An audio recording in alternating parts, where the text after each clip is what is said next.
Hello and welcome to the show. Today I'm recording from my desk, so expect to hear some interruptions in the background. Cars around the window, neighbors making noise, stuff like that.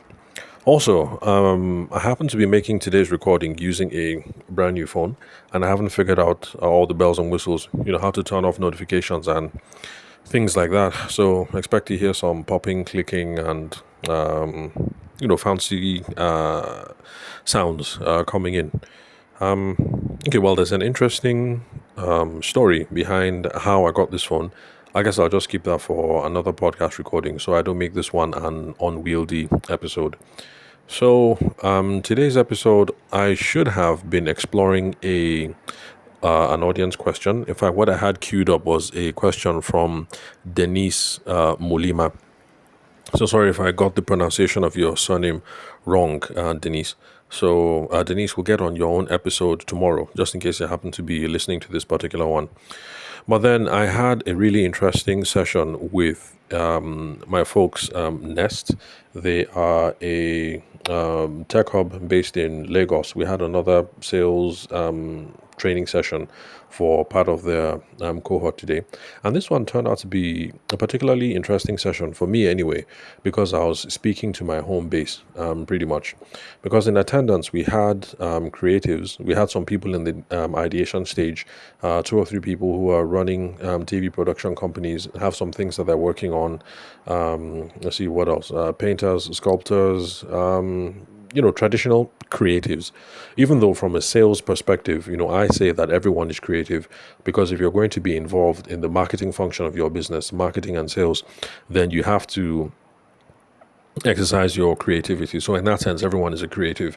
But in the Nigerian context, when you say creative, you mean people who use their hands, or people who use color, light, or materials, people producing works of art.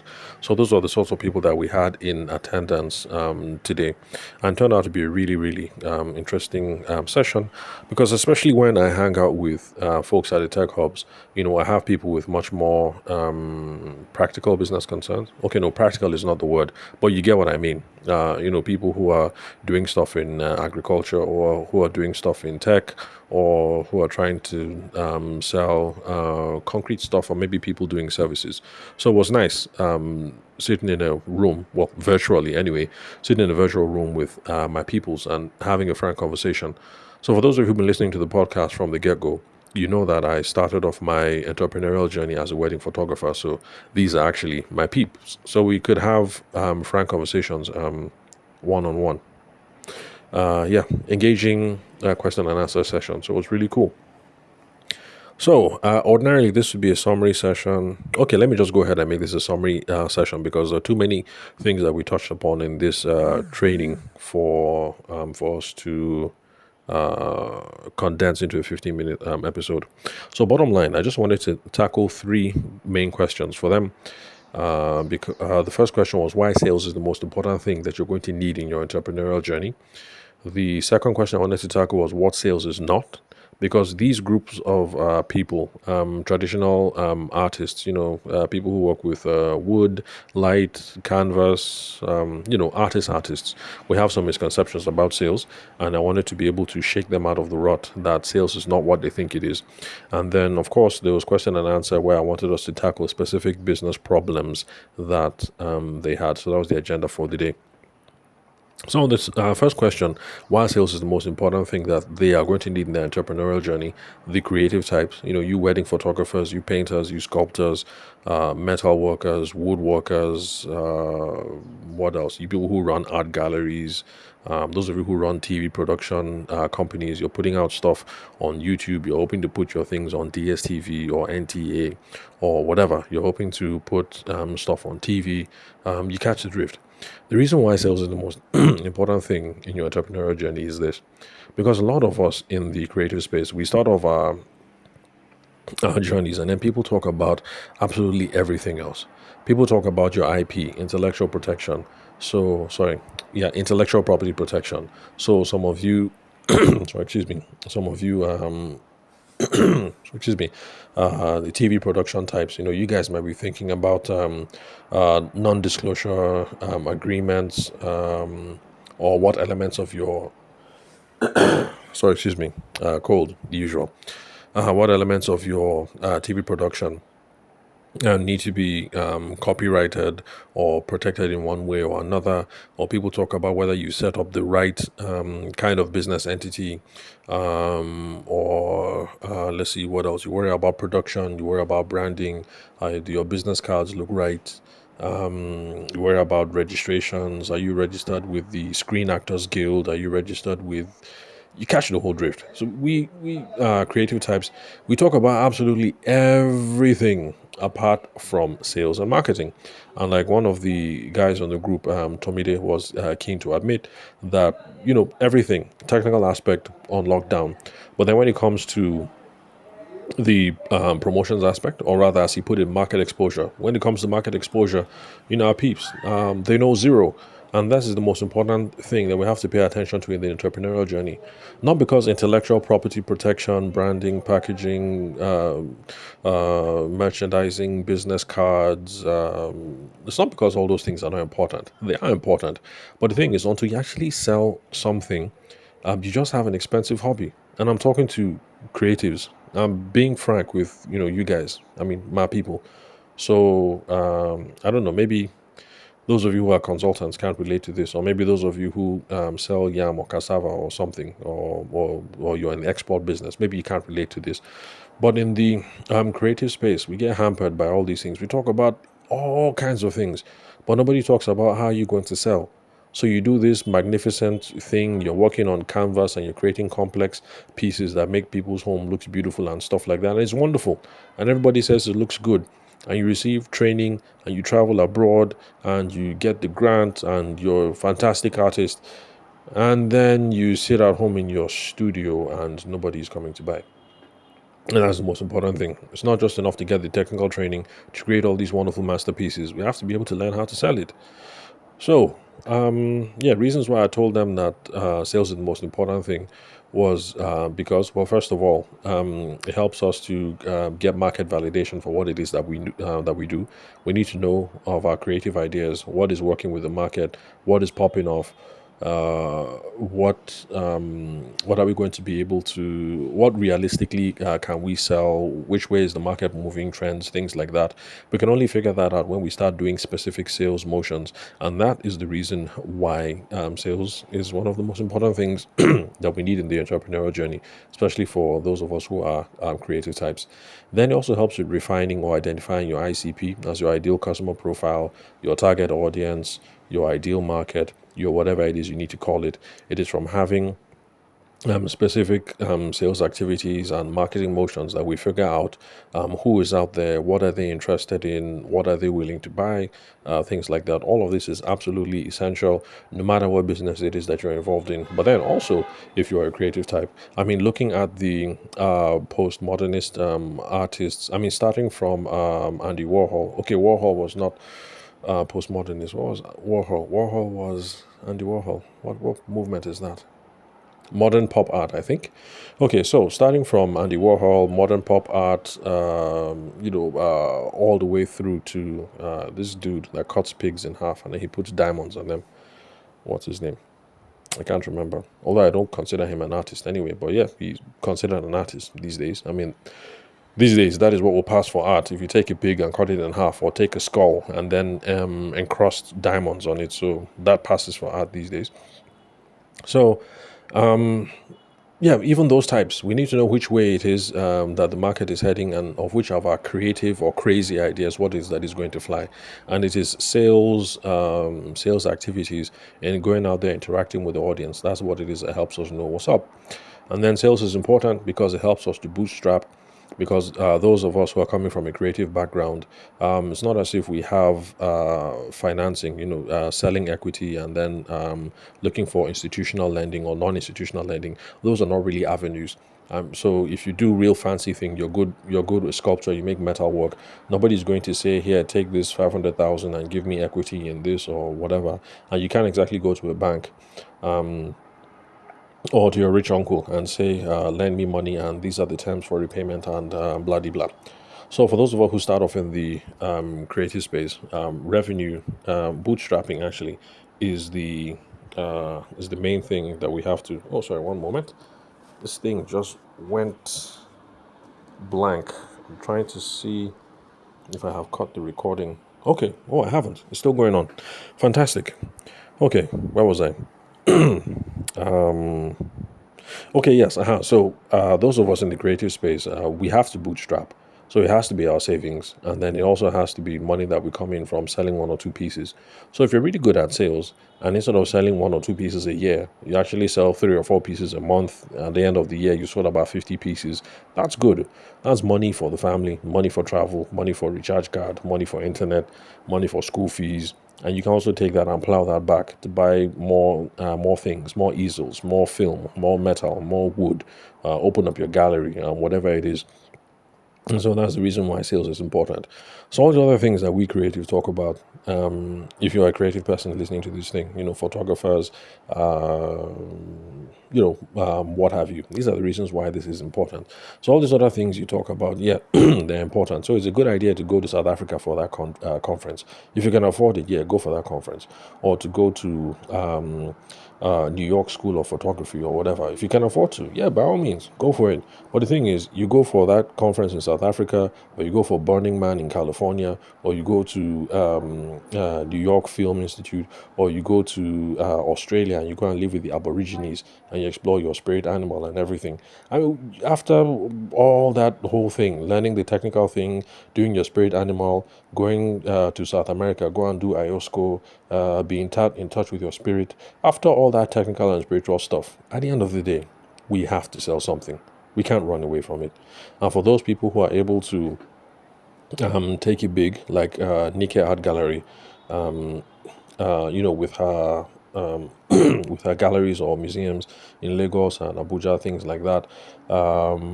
Attracting institutional funding or getting equity financing, sales skills are also going to be able to help you do that. So those are the reasons why sales is the most important thing. That if you are a creative, you should invest time and learn. So all the other stuff really important, but without sales, we just have an expensive hobby. At least other people, you plant yam or cassava or something, or or you sell something physical. At least the other people, because of the what will I say, utilitarian value of the other things that people are doing, anyhow, last, they will sell something. As in, somebody will come and buy because people need practical stuff. But for those of us who trade in ideas, man, we have to go out and do something. You can be the baddest photographer in the world, but you're not going to sit in your house and then people are going to come and beat down your door for your photography. But on the other hand, if you sell yams but you're shy, you don't like talking to people, but you have a what's it called, a barn full of tubers or something, at least your neighbors will see and come and buy, and the word might go out and stuff like that. Small, you'll be able to make it work.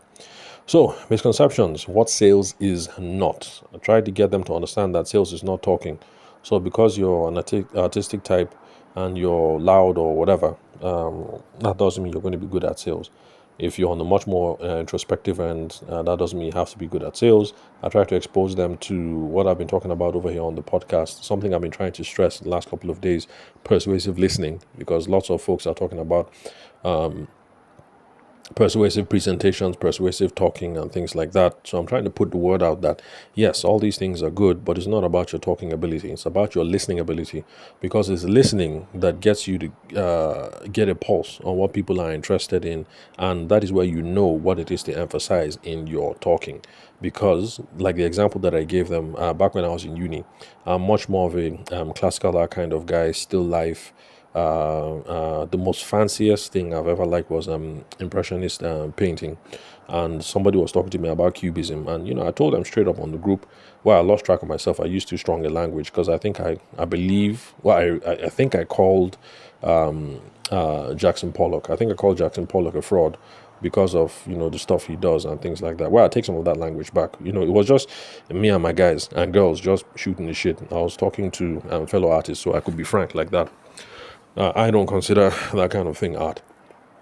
So, I was telling them about how somebody was trying to talk to me about cubist art and postmodern, blah, blah, blah, blah, blah. And Of course, I'm not having it because, as far as I'm concerned, well, first of all, I didn't have money because I was a student, so I was not going to buy anything. But even if I had all the money in the world, there's nothing that's going to make me buy Jackson Pollock or Picasso, Cubist stuff. I'm not doing that because I don't think that's art. So if you're there talking, you talk my ear off for 1 hour, still not going to change anything. You're better off trying to listen, figure out who this guy is. Like, okay, this guy, nothing postmodern, nothing fancy, nothing high conceptual, old school, and then look for something old school and then sell to me. So it's not about how well you talk, it's about how well you listen. So I had to stress that for my guys and my girls, we creative types. Then I also had to disabuse them that sales is not about exuberance or extroversion. So it's not about how loud you talk or whether you're the life of the party or not, but it's about understanding value and communicating value. So that exuberant people, extroverted people are good at communicating value, which is being able to say why this is the latest, the greatest, the best, and this is why you should buy something. That's an important skill, communicating value.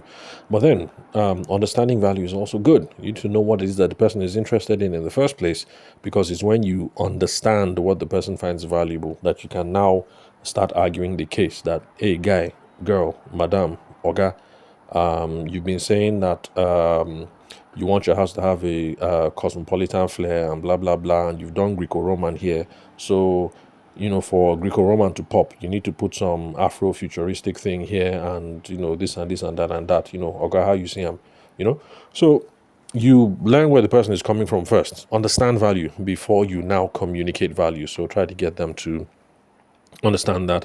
I also try to disabuse their minds that sales is not about packaging or what people call branding or personal flair, personal style, things like that, because all that is important, but that doesn't necessarily make or break you. Now, of course, it can be a problem if you're a peacock, because, well, you know what I mean when I say peacock. These people that are, how will I describe it? Self-obsessed. People that overdo. Yeah, too much color, too much perfume, too much whatever. Yeah, that definitely is a problem. And then on the other end, if you have no sense of packaging or branding or style, and you don't brush your teeth, your collar is dirty, your clothes are not ironed, yeah, that's also a problem. So of course, avoid both extremes. But for people who are, normal everyday people like you and me, packaging is not the thing that is going to make or break you. Best believe that. So I told them that actually customer focus, we should be focused on the other person. It's customer focus that allows us to be able to listen persuasively. There it is again, listen persuasively. It's only when we're customer focused that we are listening. And it's only when we get that in check, customer focus, listen, that we can now put all our exuberance to now say, this is the reason why you should buy this painting, or this is the reason why you should back this movie that I'm working on, or this is the reason why you should invest in my art gallery. So, packaging, branding, yeah, if you want to package. If you don't have packaging skills, then don't package. Because like me, I don't have any packaging skills. I don't package. If you see me and you like me, it's all glory to God and all glory to my wife. Because my watch, my glasses, I selected that myself. Okay, I have to get a brand new one anyway, because these ones are old. So my Ankara stuff, that's Momsy and my wife, buying stuff from me, and then the tailor hooks it up. So if you see me and you think my packaging is on point, then all glory to God and all glory to my wife and all glory to my mom. But left to me, like I said, I dress like a Ghanaian school teacher, or I dress like a carpenter, and you know. Anyway, Sha, I'm an extreme. Don't be like me. So, if you're closer to the peacocks, no problem. If you're closer to me, no wahala. But it's customer focus, being appropriate in your dress and your tone, how you address people, being professional. That is what is going to cut it. And I wanted to stress the appropriate dress thing, because for we creatives, there are times when appropriate means suit and tie. Like if you're going to Bank of Industry. But then, if you're going to meet your senior colleague, maybe you want to go and meet Sumi Smart Cole. I'm not sure if he's alive anymore. A photographer. He used to publish some of his stuff in The Guardian. And then there's Kelechi Amadiobi, celebrity photographer, at least back when I was still in the game. If you want to go and see those types, fancy suit and tie, maybe that's too much. I mean, they're your senior colleagues now. You're an artist, they're artists. If you show up there in shirt and jeans, no wahala. It's not a problem. As you're talking to your senior colleague. So appropriate dress, it depends. Sometimes it's suit and tie. Sometimes it's jeans and t-shirt. Sometimes it's just African print.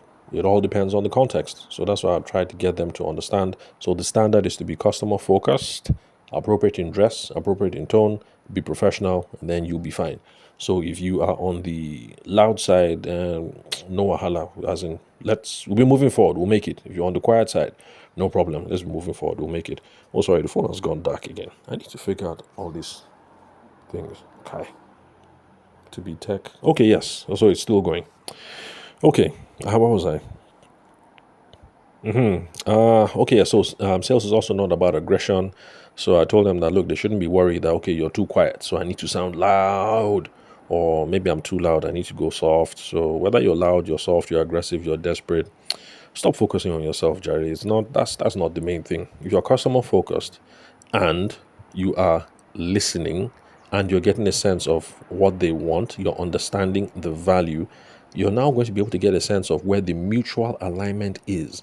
What I'm trying to do, what they're trying to do, is there any alignment? It is only then that you're now going to be able to use your persuasive skill or your lack of persuasive skill to start arguing your case. And the thing is, when you've listened and you know where the value lies, it is then that you will know that, okay, now I need to key in, I need to go hard, or, okay, I've gone too hard, now I need to be soft. It's from paying attention to all these underlying processes that you're going to be able to know how to mix and match and ramp up or tone down the packaging, the aggression, whatever. But if you start off thinking you're going to overwhelm someone with how you dress or how fancy you talk or something, you'll be lucky once in a while, but overall, you're going to miss road. So, mutual alignment, that's what we're looking for. And of course, I told them about qualification and discovery, focusing on the person. Let's build some rapport. Let's know what they're about. And then discovery, let's know what the problem is. Let's know what the mission that we're aiming towards. So, it's only after we do that we can make effective presentations, effective proposals, effective sales pitch, effective whatever it is that you want to call it. Also, the final thing, creative types. We seem to think everything is about us. Creative guy, creative girl. You think it's about your creative style. And I have to tell them that sales, nothing to do with your creative style. So, yeah, it might help. Intuitively, it might be doing some things that are working, but that's a problem because it's not scalable. Because you cannot teach your sense of freestyling creativity and flair. I am Tavishima Ayede. I cannot teach you to be a Tavishima Ayede because you are you. And you, dear listener, will never be able to teach me to become a you. So, if I make a killing and I become a millionaire off of my freestyling creativity, I won't be able to teach my wife to sell my art pieces. If my children want to get involved in the business, I won't be able to get them to sell because it's me and my personal magic. I can't scale it to other people. If I decide to hire sales boys and sales girls, as we call them in this part of the world, it's just not going to scale because I can't bottle my creativity and then give it to you and then you run off and then make a million. But if I realize that sales is about repeatable, dependable, scalable processes, and I'm teaching people those processes or principles, then we can make some money. I can do things my way, but then I can also tell my wife that this is how it works, this is who we look for, this is how we start conversations, this is how we build value, this is how we close the scale, and then she can run off and do her thing. Because believe me, my wife and I, different personalities. It's the same thing. You and your salespeople, different personalities. If you start the gallery and then your children want to get involved in the gallery later on, your children, different personalities. Just figure out the process and figure out the principles. That is what you can scale with, and that is what you can pass on to other people, not your sense of style and panache and your creativity, and then all that. Then, of course, I also told them that freestyling creativity as a recipe for sales doesn't work because it's not adaptable to feedback. Because the thing about creativity and all that is sometimes you're up, sometimes you're down. But if it's about the process, then the process has to be applied regardless of how you feel. And then if something goes wrong, you can sit down with your wife, your business partner, with your husband, your boyfriend, your girlfriend, and you guys can say, okay, this is where I made a mistake, that is where I made a mistake, because it is process driven, not personal style driven. And I also told them it all leads to an inconsistent user experience. Because today you will freestyle and your flair will be on point. tomorrow you might be wah wah wah. So just figure out the process, stick to the process, and then your people are going to have the people that you have conversations with, your buyers, your buyers are the people that you're trying to collaborate with the TV production, whatever it is. Everybody's going to have a good time because there'll be consistency. Then, let's see what else. Okay, so on questions. Oh yeah, that's my favorite part of any of these engagements. I talk for a bit and then I leave the floor open. I wanted to know what sales or business problems that they needed help with. And on that, we had, okay, no, for that, I need to look for my sheet. I wrote some things down. I wrote their names down and I wrote the questions. I can't run that one from memory. Oh, sorry, one moment. Okay, yeah. So Jones. Okay, I didn't get the surnames. A couple of questions. Jones, Jide, and there was Savvy Girl. That's Eniola Baker. There was Temi Tokwe, who is in fashion. I can't remember who else. Okay, but those are some of the questions that I wrote down. So Jones wanted to know the relationship between marketing, public relations, and sales, and whether marketing is just all about strategies and creating awareness and interest. And I told him that yeah, in a sense, he's on point. But actually, if you want to be nitpicky about things, marketing is the mother, and then PR, sales, advertising, all these sort of things are the children. Because marketing is the business function that tries to solve the problem. Do people know me? Do people know what I'm about? Do people know the product or service that I offer? So, in this sense, marketing, that's what creative types will be. Do people know about me that I'm a young Nigerian up and coming postmodern artist, something, something, something? So, yes, you have to do all that. Putting out your content on, okay, would LinkedIn be appropriate if you're an artist? Okay, I don't know. Let's just say LinkedIn might be appropriate. So you put it out on LinkedIn, put it out on Instagram, put it out on everywhere, run your advertising, run your all whatnot. Yeah, that's essential. People need to know who you are and what you're about. But then I also said that the ideas that you're going to get for your marketing strategy is only when you pay attention to the other professionals who are on ground, who have face to face interactions with the clients. So, for those of us who are sales focused, we are having one on one sales conversations with the people every day. So, you definitely have to pay attention to us because we are the ones who have the insights that, yeah, you are a postmodern, whatever, but this is Nigeria or this is Lagos or this is Abuja or this is Oshun or whatever. And right now, it looks like the pieces that are moving are this, that. So it's then you will know how you're going to tweak your sense of style, or maybe you need to look towards another market or things like that. So listen to the people who are doing the sales functions for you, or the PR functions for you, or the advertising. They're the ones who will be able to tell you this is what is working, this is what is not working, things like that. Then you guys sit down and strategize. So that was for Jones. Then GD wanted to know if email marketing is effective, especially in a B2B context. So I had to explain to the rest of the people in the house that business to consumer, that's B2C is business to consumer. That's me back in the day talking to a bride. And then B2B is business to business. So that is me talking to British Council over the I mentioned that we've done some work with them recently. One of them is a documentary that we're going to do on inclusive education. Yeah, that's coming up at the end of November. We're doing something on inclusive education. So when all that is wrapped up, I'll talk to you guys about it, just because they deal with interesting social national issues. So it'd be nice to talk about those sorts of things because well, after all, this is a podcast for Nigerians, so we need to know what's up, what's going on in the country. Where was I? Okay, yes. So I explained to them B2C, me talking to a bride, and then B2B, business to business, me talking to British Council. So it's different. So I wanted to know if email marketing works now. And my answer in summary was yes, email marketing works, all for all times, whether today, tomorrow, or next tomorrow. But that we need to think in multimodal. We should stop thinking that email marketing is the answer to everything, or content marketing is the answer to everything, or personal selling is the answer to everything. There are times when personal selling face to face is good. There are times when you have to switch to email, and then there are other times that you have to build the relationship through your content marketing. So it's not which one works best or which is the most effective. It is which one should I be using now, given the person I'm talking to, the product I'm trying to sell, the extent of our relationship, Things like that. Those are the sorts of things that we ought to be paying attention to. So yes, email marketing definitely it works. But one tip that I gave them, one reason that Nigerians especially problem that we have with email marketing is this: Nigerians, how do I put it? Okay, well, primary school system, we're good writers because our teachers. Oh, sorry, the screen went blank again. This is irresponsible. I should have figured out all these things before I hit record. Okay. Whoa, 30 minutes. Okay, time to wrap up. Where was I? Jide. Yes, email marketing. Aha, yes. So Nigerians, we're fantastic writers, but our teachers have taught us from primary school into secondary school to be verbose, especially when it comes to business. So memos, pages upon pages, emails, pages upon pages. So I told them that look, let's ignore what our teachers taught us back in the day. So the email it should be brief, one email, one issue.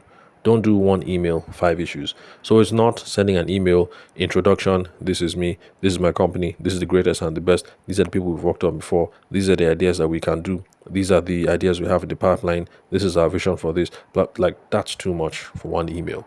You can send an email saying, hi, this is me, it's Jide, it's my company, these are the issues that we solve for businesses. Is your business having this kind of problem? Bam, just leave it short like that, straight to the point. The guy should open it on his phone, flip one time, two times max, flip. It's like, oh, okay, it seems interesting. And the person should just hit reply. Because there we put a question at the end. So I told them, well, of course, there's more to it than that. But if you just start with this small thing, keep it short, go straight to the point, end with a question, then you'll make more progress, and you'll be much more effective in your email marketing because it's short. And believe me, everybody schemes. So Americans complain, UK people complain, Australians complain. Look, it's a global thing. In Nigeria, it's the same. Nobody's reading your email. You sit down there, you craft a 500-word email, as in, for who to read. The person opened it and then just flipped through it. So later on, you'll be frustrated that, it wasn't a proposal, it wasn't a this. The person didn't read it. Of course, the person didn't read it. 500 words? Come on, let's be realistic. Just make it a couple of paragraphs. Go straight to the point, end with a question. You're getting feedback, and you'll be able to know where you guys are moving to next. Then, Savvy Girl, Nyola Baker. Okay, no, that's another podcast episode on its own, because she spoke about some of her business initiatives and deals that she had for people, and so I tried to win her into a different way of doing things. Like instead of just broadcasting your services on in these kinds of channels, to actually look at it as a way of lead generation, get in there, get people's contact details, see how you can get them engaged in conversation before you make the pitch. But then again, I was glad that she actually did pitch, because I made a challenge to the ladies in the group that I wanted them to take the mic. I wanted them to hear their voices, because in running on some of these ideas, we started talking about female empowerment and stuff like that, some of the examples that I gave. So I wanted the females to be heard, and I wasn't going to be happy with them just staying by the keyboard. So she was the first person to take me up on my challenge, and then she also tried to promote her business. So I actually gave her top marks for that, and yeah, so that was fun. So you can see the kind of fun that we have at these things. So it actually is a good idea to have me over your people, whether it's live or online, and can have these conversations, because your students, your employees, your partners, your associates, your whoever, they have lots of ideas around sales and marketing. They have lots of problems, and they don't know who to ask. And it's a savage world out there on the internet. You go onto the internet, you look at all kinds of things, you end up being confused. You don't know what the way forward is. Speaking of being confused and not knowing what the way forward is, I was Temi Tokwe in fashion. Her issues in sales and marketing basically was that today she reads inbound stuff, tomorrow she reads outbound stuff, next tomorrow she reads sales funnels. She's reading more, but then she's getting confused. What should I do? And what should I do? What should I do next? So I told her, yeah, gathering information is pretty good. And I also told her the same thing I told Jide with email marketing. The thing is, everything works given the context. Well, the problem is that the thing that you're reading now works because it is part of a system. And the problem is some sales trainers on the internet are actually very wicked people. They say do this tip or do this trick and your business will triple and blah blah blah blah blah. They're just selling you lies. These things work because it is part of a system. So this tip or this trick works if you do it in line with these principles or that principle when you're in this context and then talking to this kind of person. It's very particular. So it's not just that, oh, do inbound marketing and you will hammer. Inbound is good, but it depends. Who are you? What are your resources? What are you aiming at? And it's not a matter of do outbound prospecting and you're going to become a billionaire. So each thing in its time, depending on the context, on what you're trying to build, your personality, your resources, what else, the customer, your industry. So it all depends. So my advice to her was, yeah, keep reading and read more. But when you read more, keep your pen and your paper handy. If this thing sounds like it's a solid idea, write this thing down today. And then tomorrow, start fleshing it out. This thing that I read, how am I going to apply it? And then as you're applying, keep on reading on that particular thing, exposing yourself to the whole system, then you'll make progress. But if you read inbound marketing Monday, you listen to inbound marketing on Wednesday, and then you now watch a YouTube video, outbound marketing on Friday, and then on Sunday, you're looking on sales funnel hacking techniques or something. Man, you just confuse yourself. Like you're all over the place. You're all over the place. Just pick one, what you're most comfortable with, and apply and make it happen. Since she was in fashion, I gave the same examples to her that I gave to the ladies in Abuja, the ladies networking group in Abuja. That was when was that? Was that March, June? Anyway, earlier in the year. Anyway, for those of you who listen to the podcast, you remember that episode. So the same thing that I told them. Now look, fashion, Mary Kay, how they blew up and became a billion dollar business. They said, look, we're going to build this fashion thing, but we're going to build it around female empowerment. We're going to take these young women, we're going to call them beauty consultants. We're going to teach them everything they need to know about makeup. We're going to teach them everything they need to know about marketing, everything we need to know about sales. For some people, we'll raise them small money so that they can buy the merchandise. They'll become our distributors. We're going to teach them how you hold the fashion party and how to do the demonstrations in the malls and things like that. And then with all this training, we'll unleash these women into the world so that they can go forth and prosper. As the women prosper, they'll give us our own cutback. And then that's how we'll build the pyramid and that's how we'll grow. So, Mary Kay, outbound. That is what they used to create a $1 billion business. And then Kylie, I believe it's Kylie Kardashian. Is it Kardashian or Jenner? I'm not even sure the surname. Sorry, forgive me, but you guys know who I'm talking about. But for her, it was different. She's on Keeping Up with the Kardashians. She's a small girl, 4, 5, 6. By the time she becomes a teenager, 12, 13, she's interested in makeup. She's trying out this, she's trying out that. She's building her audience. People follow her on Snapchat, on Instagram, on this. Small. She's doing content, that. She's experimenting. By the time she's 18, 20, she launches her own line. Before 25, billionaire. Because she launches her line, opens the website, and, that's it. It works. So, if you want to do it like Mary Kay, no problem. There's room for you. You can make it work. If you want to do it like Kylie Kardashian, there's room for it. You can make it work. But you can't be reading Kylie today. You try and apply Kylie small. Then tomorrow you now try and apply Mary Kay because you are inspired and something is forward, back. You're just confusing yourself. So pick one. Start from where you're most comfortable. You can make it work. But then it depends. Who are you? What are you interested in? What are your resources? Blah, blah, blah. So Kylie Jenner, she's in that family. The family is already on air. People are interested in them. People, they follow them, stuff like that. Mary Kay, it's different. Old woman, middle-aged, you have school fees, you have house rent. And of course, back then there was no internet. So it all depends. Either way, you can make it work. So that was the interesting conversation that I had with my peeps back then. I figured let me just let you in on some of this goodness that we shared. And for those of you who are creatives, I'm begging you, whether you use me for consulting services or not, listen back to some of these things. There's plenty you need to disabuse yourself on, but the most important thing that you have to learn is, look, it's not about you. We creative types, we think it's about us. You now come and be angry that they were pricing pricing groundnut on your wedding photography or something, or they don't understand your sophisticated lighting techniques or your lighting and shading and